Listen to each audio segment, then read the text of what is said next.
Hello, everyone, and welcome to another episode of Good Morning Science, the home edition. I'm your host, Dr. Alon Eisenstein, and I'm hailing you from Toronto in Canada. Now, I work with a charity that's called Pueblo Science. Here, I've got a t shirt. See? Pueblo Science. And we do professional development for science teachers and educators across the world. So, for those of you who are not familiar, we're based in Toronto, in Canada. We recruit volunteers and then we fly them all over the world to host these professional development. And we get hundreds of teachers each year attend our events. And that gives us a great opportunity to develop new ideas of how to teach science in places that have a low access to resources and materials. And we use as much as possible easy to find, reclaimed, reused materials. So for today, I have a few experiments ready for you. And why don't I show you what the materials are? And when we're done with that, you can make sure you have all the stuff that you need and we can work together. If you have any questions and you're watching this live, our volunteers are also online with you right now and will answer your questions. If you're watching this in a recording, you can always shoot us an email through our Facebook channel or YouTube channel or Twitter handle or Instagram, and we will be more than happy to respond to your questions about anything you see in this video. Okay, where are we at? Here are my materials. And so for today, we're going to use an empty water bottle. You might remember I used it a week ago for another experiment. We have aluminum foil. We're going to use some matches, or you can use a lighter instead if you prefer. We have some tea candles. I'm going to use a thumbtack or a push pin. If you prefer a needle or a nail, that's also fine. I think this would be more easy to manage. We got some barbecue sticks or skewers. We're going to use scissors and plastic straws. So I have a lot of them so I can play around with lots and lots of straws until my heart desires. Okay, so that's all the materials we need right now. And we're going to have 3 experiments. And so, without any further ado, I'm going to just flash the list of materials once again, and you can see what you need for each of the experiments. And we're going to go in order from experiment 1, 2, and 3. And I'm just going to clear up some of this mess so I have more place to work on experiment 1, and we'll get it from there. So hold on tight, grab your materials, and let's do some science.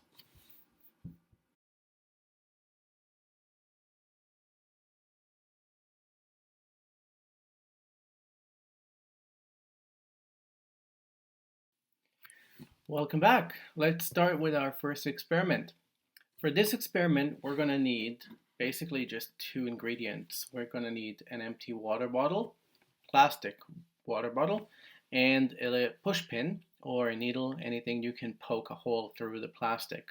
And so depending on how stiff the plastic bottle you're using and how pointy the pin you're using, you might want to use a push pin or a needle or maybe even a nail. So let's see how this works. Now, once we're gonna do this, we're also gonna need to fill the bottle with water. So you can either run for the sink to do that. I actually have a second water bottle that's full of water, so I don't need to leave my screen. And we're gonna make a bit of a mess here with some water. So make sure you have a little nice bowl or container to collect all the water that's gonna spill. So what are we gonna do? Step number 1. We want to push a hole. We want to poke a hole into the plastic bottle. And the first hole we're going to poke a few of them, but we're going to start with just one for now, okay? So the first hole we're going to make is we're going to make it roughly 3/4 of the way to the top, okay? So we're gonna go, 3/4 of the way from the bottom, so 1/4 of the way up. So if I look at the water bottle, here, let me move my fingers away. I'm gonna look halfway through, so this is roughly half the height of the bottle, and I'm gonna go 1/4 of the way down. So this is 1/4 of the way up or 3/4 of the way down, and that's roughly where I'm going to poke my first hole. Okay, so poking, poking, poking. There we go. There we go. I pushed the needle in there. Okay, so now that we've got a hole in there, let's fill this with water and see what happens, okay? I'm just going to put my computer further away. Now, obviously, as we're doing this, you want to make sure that you find that hole. Let's see, where is my hole? Oh, there it is. You want to put your finger and plug this hole so it's not going to spill any water. And we're going to start filling this water bottle with water. It doesn't have to be all the way to the top. We can just go, we can probably go halfway is probably good enough, or roughly halfway. And now I'm going to close the cap and shut it tight. Okay. Now, at this point, you should be able to let go. You should be able to let go of your, oops, let me just clean this little puddle of water here. There we go. At this point, you should be able to let go of the hole, same way I did, and it's not going to spill. So what do we have now? We have a half-filled water bottle, capped, and there is a hole. However, water's not spilling out. Now, do you remember from last week we did a similar experiment with a jar of water, a mason jar or a cup of water that we flipped upside down and we moved the hand away and the water didn't spill. This is really the same idea. If you haven't seen last week's episode, check it out. It's on our YouTube channel, Pueblo Science on YouTube, or on our Facebook feed. You can watch that video as well. Okay, so what are we looking at? So what we see is that as soon as the cap, or as long as the cap is closed, the air is trapped. And the hole is small enough so that the surface tension of the water is strong enough to prevent air coming in. And if air is coming in, water can't come out. So the air pressure here in the room is pushing into the hole to try to squeeze in.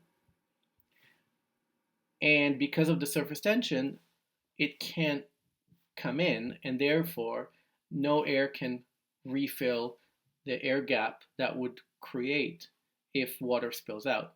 So essentially we have a higher pressure outside and a lower pressure inside that's keeping it stable.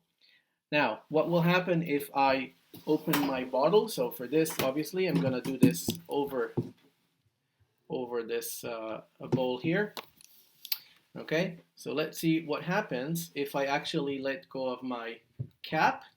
And so right now, you can see that, there we go.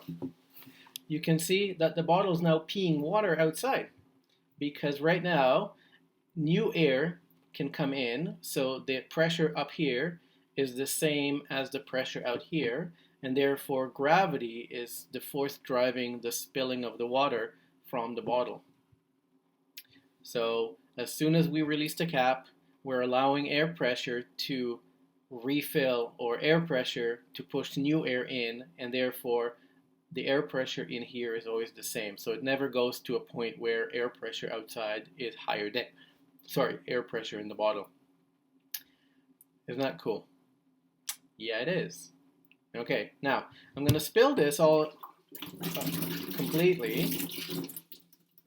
And now I want to show you another cool thing that this water bottle can teach us. So far, we've seen that if we poke a hole and the hole is small enough, then the water surface tension will prevent air coming in from the hole. And therefore, if the cap is closed, it will prevent the air pressure here to drop and release the water to flow. So that was the balance of air pressure and the water pressure, or the water spilling out. Now let's try one more hole, or maybe two more holes. So remember where we had our first hole. So the first hole was about a quarter away up from the bottom, or 3/4 of the way from the top. We're going to poke two more holes in a straight line, so along the same line as the first hole, and I'm going to poke one halfway along the height of the bottle and another which is a quarter of the way up, so it's 3/4 of the way from the bottom or 1/4 of the way from the top. So once again, I'm going to take my push pin out and I'm going to poke a hole roughly above the first hole, but this time it's going to be, this time it's going to be about halfway, halfway along the height of the bottle. There we go.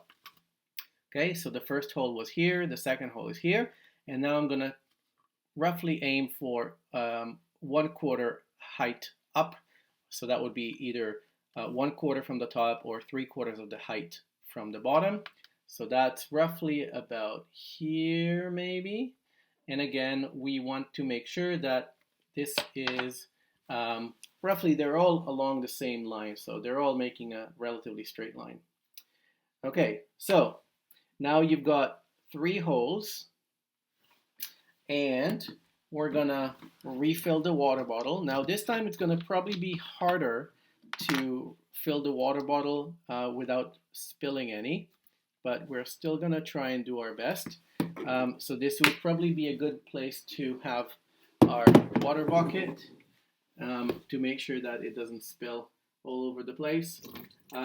By the way, if you just happen to have enough people with you, you might actually want to consider asking everybody to just hold on to, you might want to ask everybody to hold on to a hole for themselves, right? So, okay. And,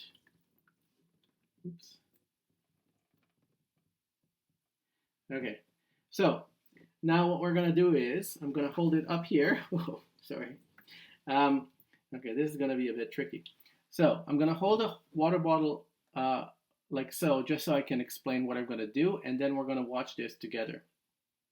So now we've got 3 holes, and I'm going to uncap and hold it vertically, and we're going to see what happens with the 3 streams of the water coming out of the 3 holes. Ready? 1, 2, and 3. Okay. So what are we seeing?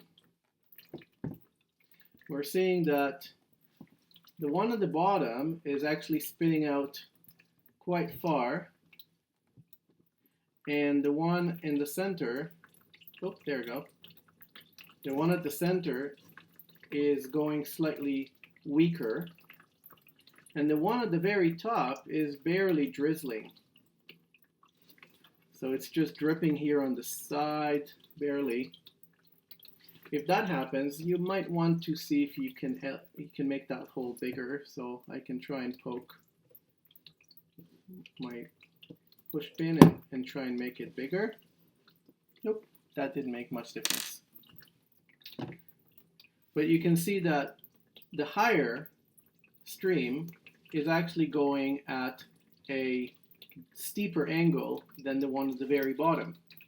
So essentially, what this tells us is that the pressure of the water stream on the top is weaker than the pressure pushing it further out on the bottom. Why is that happening? Well, imagine that the pressure pushing the water up from the top and the pressure pushing the water from the bottom here are driven by the weight of the water as it comes down. So that's the gravity, right? And because the amount of water above the first hole, or the middle hole, is this much, and the amount of water above the bottom hole is significantly larger, we can see that the gravity has a lot more force, or the weight of the water over the bottom hole is much larger than the one in the middle.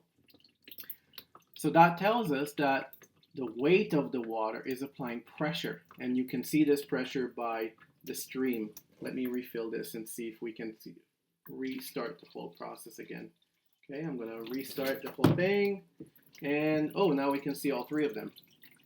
You can see how such a low pressure on the top, middle pressure in the middle, and high pressure in the bottom.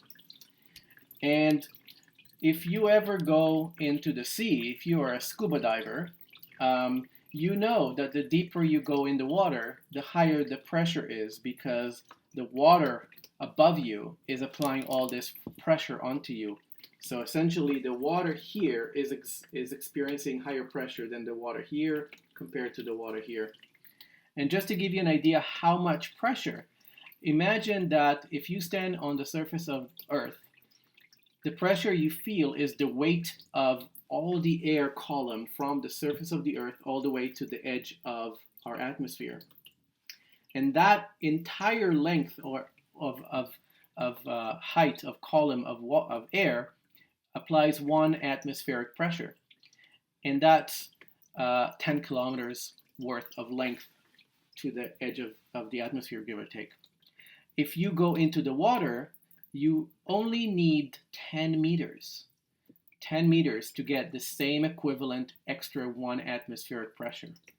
So 10 kilometers of air gives you the same amount of pressure as 10 meters of your water column when you scuba dive. Isn't that crazy?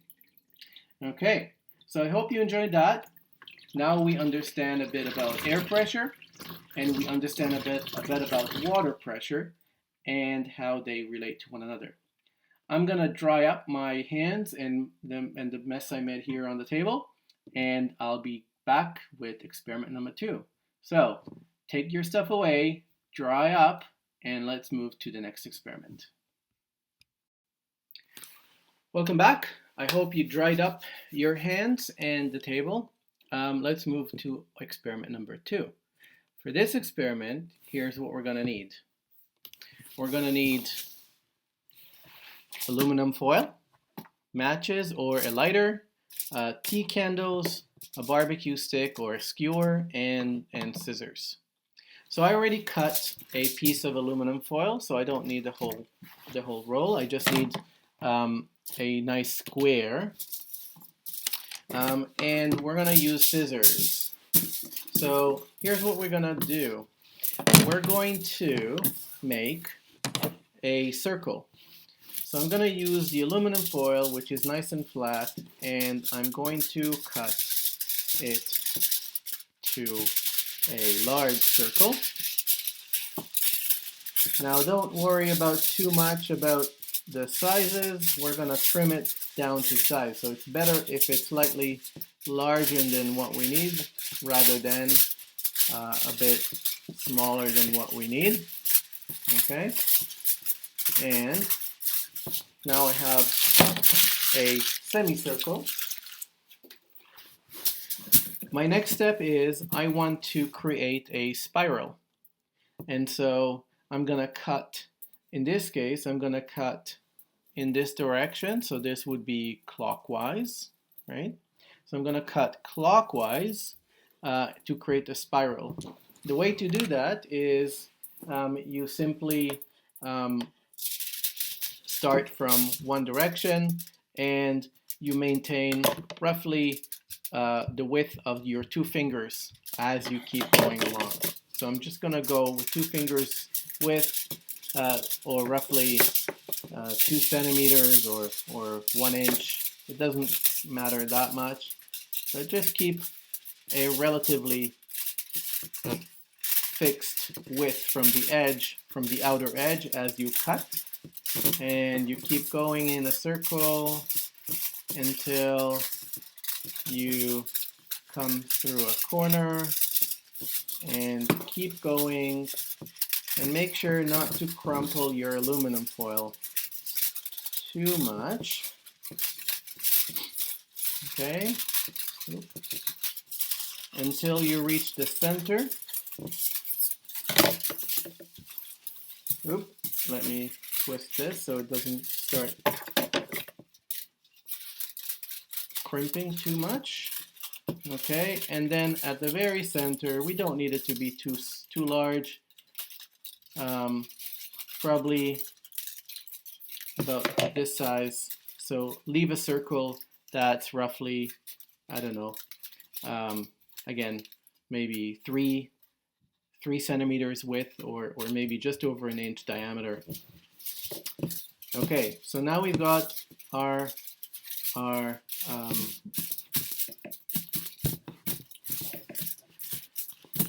helix.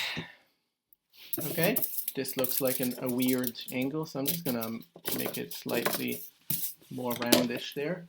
Okay, next step is we're gonna take our skewer or our barbecue stick, and we're gonna take one of our tea candles, and I'm going to take the wick out from the center of the tea candle. So now there's a hole there, and I'm gonna reinsert it back to the holder, the aluminum holder that's holding it. Now, if you don't happen to have a tea candle like this, you can equally use plasticine or Play-Doh. That would work fine. But since we're using tea candles, if you have a bag of them, might as well just use 2 of them. Now what I'm going to do is I'm going to poke the skewer into the center hole of the tea candle. So I'm just going to wiggle it in there, and I'm going to do it nice and slowly so it doesn't break the tea candle. There we go. So it just needs to be really nice and firm, standing like so upright. There we go. Okay, so as soon as it's nice and firm, we can just let it go and not push too hard.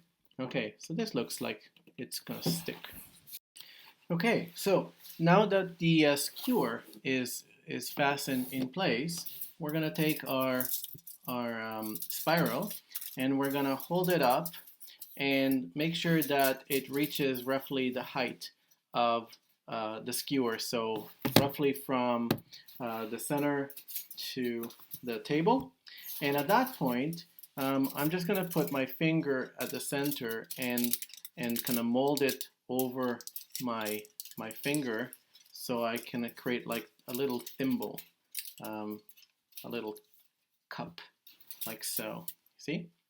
And I'm going to hang this spiral over the skewer. So you want to make sure that you bring it up nice and flat and lay it right over the top like so.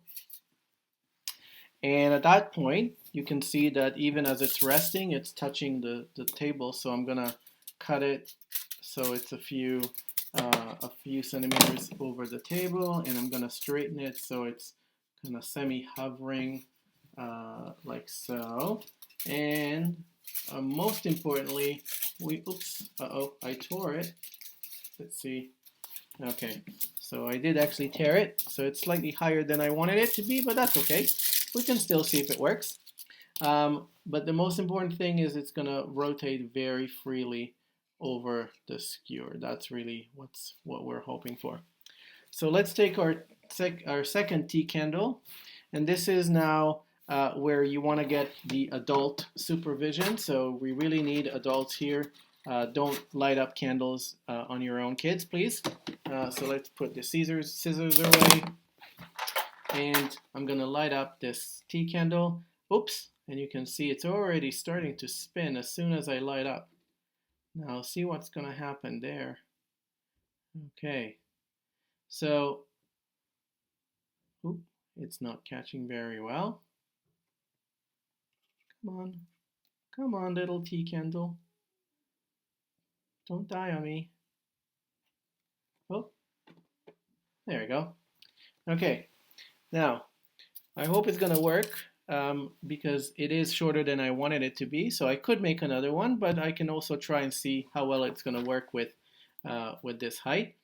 I can build up the light if I actually light up another tea candle. I happen to have a few more. So let's turn up the heat a bit with another tea candle. Okay, so what's going to happen now is the hot air is going to rise up. So the heat from the candle is rising up. Oh, I need to make sure I don't blow on it with my speaking. And as the heat rises up, it's actually going to push our spiral. As the hair rises, it's going to start flowing up the curvature of the spiral and will rotate. There we go. See if you can see it also from the top as well.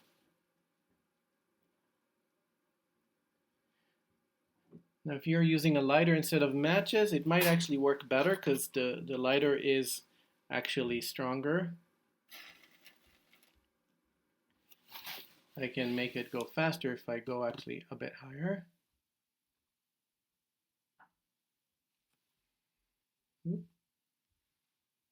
Nope, it doesn't want to spin. So luckily, I actually had another spiral made beforehand, so why don't we replace this one and see if this works better. Oh, there you go. This time around, I'm actually going to flip it upside down, and I want to see if I switch the direction of the spiral. So this spiral went clockwise, and I'm going counterclockwise. And again, I'm going to cut it into length to make sure that it's not sitting on the table. So let me make sure it's cut to the right length. And I'm going to crimp it over my finger. And you can see that sometimes it doesn't work on the first try, and that's okay. That's part of the fun of science. And this time around, I'm going to put it again over the flames and see what happens. I want to make sure it's not touching the candle, so it needs to be low. And the thing about a spiral is that it actually has a specific direction to it, right? You can see that the spiral has a very specific direction. And so if I'm switching the direction of my spiral, then I would expect now the spiral to turn in the other direction. And in fact, you see that it actually is spinning in the reverse direction of the previous spiral. And this is actually an interesting phenomena in nature. We see a lot of times where there's a property called chirality, where certain things have a twist, and the twist will dictate how they behave. So you can see that if we have a counterclockwise versus a clockwise spiral, they will actually rotate. In the same situation, they will behave differently, turning in a different direction. So that's one way of understanding this property called chirality, which means there's a specific directionality, a direction to how the structure is built. This is also how we get tornadoes, because in nature, when we have a tornado or hurricane, which depends on where it's formed, we have hot air going up from the surface upwards, and that creates a momentum. And if there's a structure or pattern that dictates a twirling pattern, it just builds up more and more and more as it keeps going. So that was experiment number 2. Isn't that cool? I can just watch this going for hours and hours. Okay, I won't. Okay, do send me a picture. When you get this to work, show me what does your spiral look like. How does your turning tornado behave when you make it, okay? Okay, I'm gonna blow out the candles and we're gonna take it to the next experiment. Ready? 1, 2, 3. And it stops. Hey, welcome back. Okay, we have put out the fire. Let's play with straws. So for this experiment, you really just need a straw and scissors and your mouth. Pick a color, any color. Blue? No? Red? Who says red? Don't see any reds. Okay, I'll go with blue. You know what? Guess what? I got an orange instead. Okay, so step number 1, we're gonna cut the bendy part out. I don't need the bendy part, so let's just cut it out altogether. Okay, here's what we're gonna do. For this experiment, you're gonna do two things. First one is we're gonna cut. The next step is gonna make noise. So when you blow into a straw,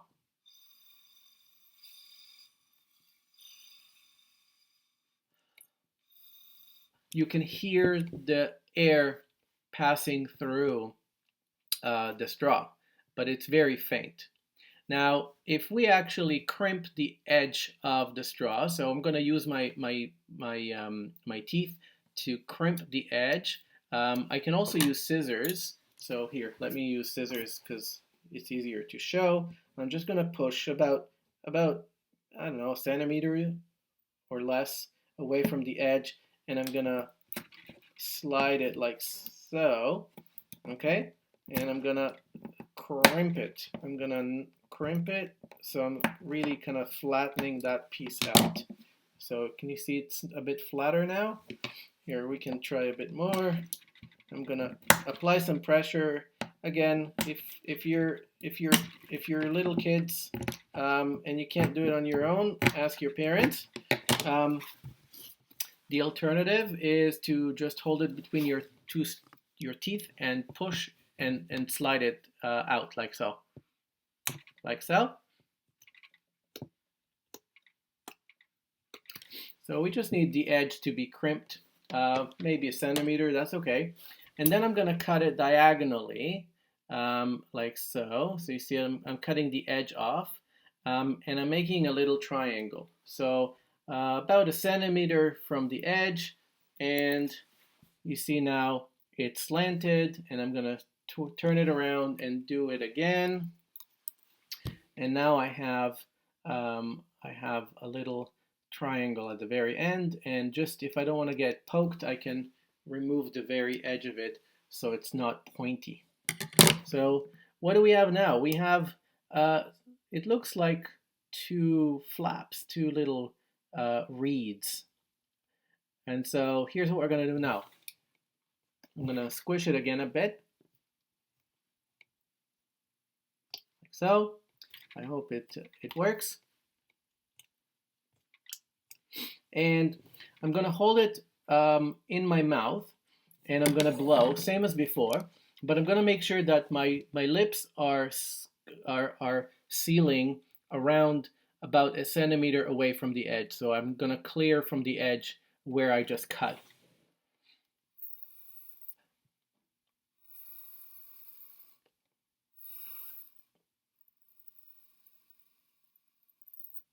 So that didn't work. What happened? Well, if nothing happens, it doesn't make any noise. It means that the two sides of the straw where we cut are too far away. So they actually need to be very close to one another. So I'm just going to cut it again and start from over. Like so. Great. So I flatten it again, and I'm going to cut another little triangle and see if I could get it to work.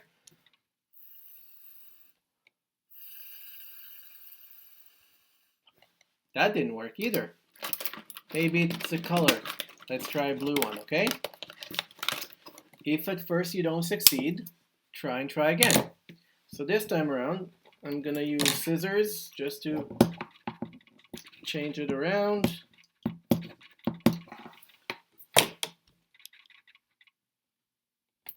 Okay. Really flattening it with my teeth right now.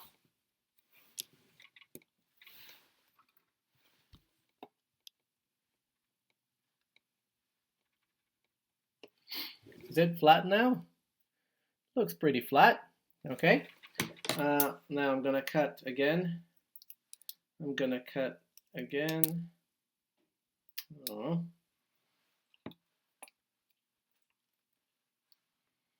Nope. Look at that. It opens up instead of closing it. So I guess we'll have to do that again. So the trick is to flatten it.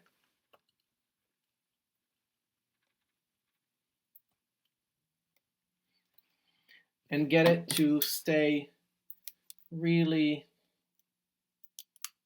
close to one another. perhaps like so. Let's see if this works.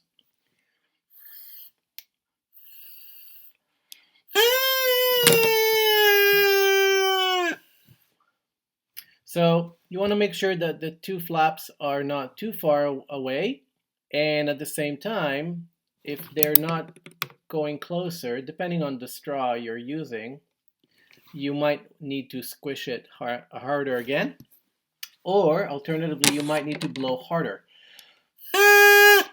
So what did we learn?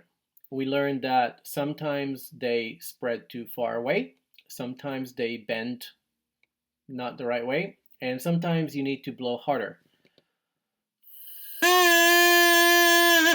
So everywhere, any way you like it, you need to practice. So don't get discouraged if you don't get it right in the first straw. Try the second straw. Try it again. Try blowing harder, slower, softer, until you get it just right, and then you get to hear like a squeaking duck. Now, what's really happening here? Well, before, when we just had a regular straw, okay, here, just a regular straw that doesn't have the cut out reeds, nothing really happens except the fast moving air. But in this case, because of the reeds and because we put them closer to one another, if we blow fast enough, as the air pushes through between them, and because we soften them a bit, they can move freely in and out. And so as fast air pushes through the straw, it creates low pressure, and that brings them closer together. And as soon as they get closer together, they are flexing in, which is not natural for them because they like to stay in their natural position like so. And so they're going to recoil and go out. And as soon as they go too far out, they feel the low pressure and they go back in. And so they end up vibrating like so. And that vibration creates vibrations in the air passing through the straw, which creates the sound that we hear. And so that is the frequency of the vibration of these two reeds as they pass through. And that creates the frequency of motion along the length of, or the air column trapped inside the straw. Now, we can actually change that frequency by changing the length. So listen carefully what happens when I blow the straw and I cut the straw down to size.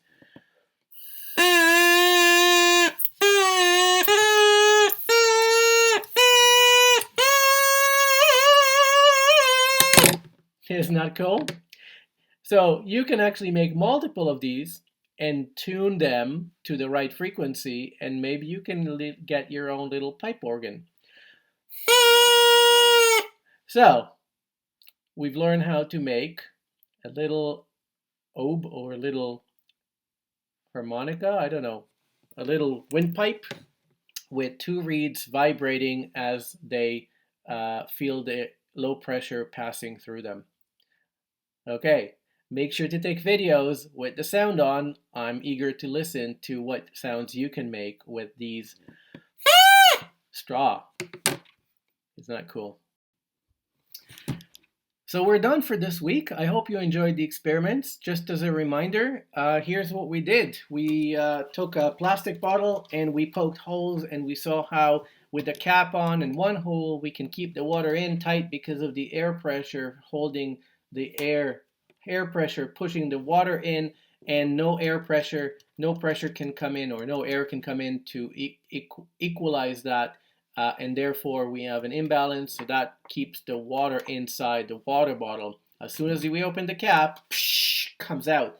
And if we have multiple holes, we can see how the top hole flows little by little. The middle one flows slightly better, and the last one goes really all the way out, just because the water pressure going from the top to the bottom goes higher, higher, higher, higher, higher, which is kind of weird because on the bottle we're going lower, lower, and lower, and lower. So the lower we go in height, the higher we go in pressure. And we also got to play around with our spinning little tornado or hurricane in the teacup or tea candles. Make sure you use adults to supervise what you're doing when you light up candles. And last but not least, we made some noise with straws. Love to see you next week again. If you love our work, please click on the like and follow us on Facebook or YouTube channel or both. And you can also find us on Twitter and Instagram. And most of all, if you believe in our cause and think we're doing a good job with developing teacher capacity for science education across the world, feel free to click on the donate button either here or here, depending on where your screen is. And best of luck. Stay safe, stay at home, and I hope we will see each other in person very soon. Bye for now.